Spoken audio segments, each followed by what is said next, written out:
Në manastirin e Espiles, në fshatin Seraqinisht të Gjirokastrës, po vjen puna për restaurimin e freskeve. Për realizimin e këtij procesi janë angazhuar specialistë pikturave murale me përvojë. Një prej tyre është Adrian Çene, i cili ka mbi 20 vite eksperiencë në këtë fushë.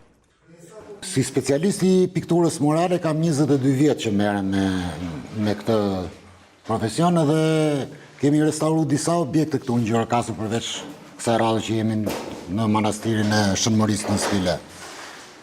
Kemi punuar në Kishën e Lepovës, Kryqit, në shtëpinë e Zekateve, ku kemi restauruar pikturat murale të dhomës miqve dhe një pjesë të tavaneve. Në këtë moment jemi duke bërë disa procese pastrimi nga kripërat dhe më vonë do ndërhyjmë me fazat e tjera, domethënë, të konservimit dhe të restaurimit.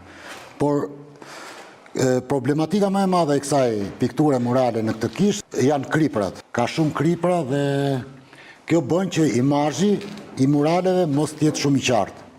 Ky manastir tashmë do t'i kthehet identiteti, sepse ka qenë ndoshta i braktisur për shumë arsye, edhe shumë larg qendrës banuese të banuar është dhe prej vitesh domethënë nuk janë bërë ndërhyrje.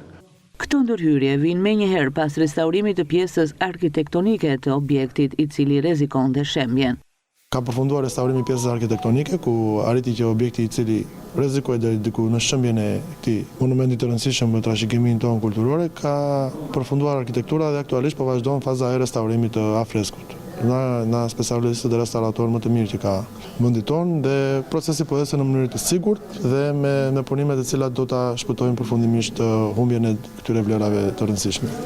Manastiri Spiles është një nga monumentet më të veçanta të trashëgimisë sonë shpirtërore dhe kulturore me moshë afro 400 vjeçare. Me një largësi 20 kilometra nga Gjirokastra, i ka marrë tashmë edhe vëmendjen e vizitorëve vendas dhe të huaj.